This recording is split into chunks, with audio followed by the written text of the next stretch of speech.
Bonjour Amandine, merci de recevoir la commission mémoire ici à Montpellier où tu poursuis tes études.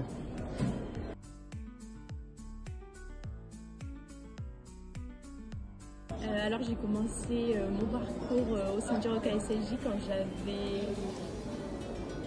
environ 10 ans, je dirais, je me souviens plus exactement.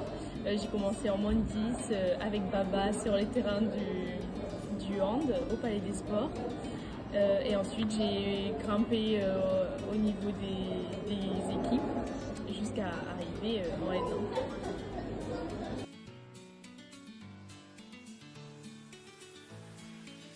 C'était une fierté quand j'étais petite, quand on jouait les week-ends au Palais des Sports et qu'on restait entre nous pour voir les Panthères de Feu, on les applaudissait, on criait, donc forcément après ça donnait envie d'être à leur place, donc c'était émouvant, j'étais très contente voilà, d'avoir intégré cette équipe.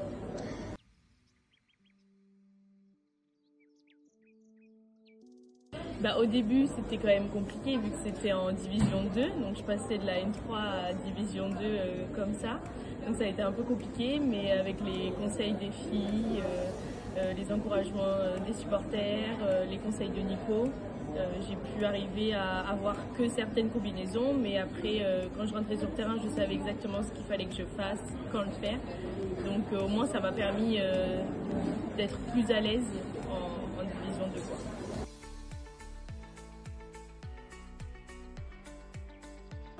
Je pense que je dirais quand même en D2. Quand j'ai marqué mes premiers buts, j'étais trop contente.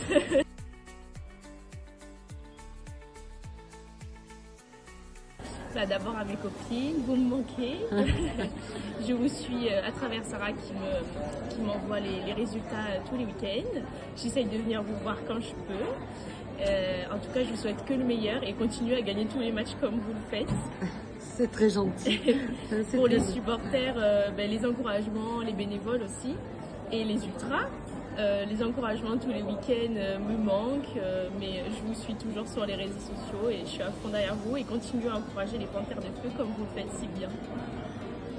Merci beaucoup Amandine. On espère tous bien sûr ton retour sur le parquet du Palais des Sports. Et surtout, on te souhaite bonne chance dans tes études. Merci, c'est gentil. Au revoir.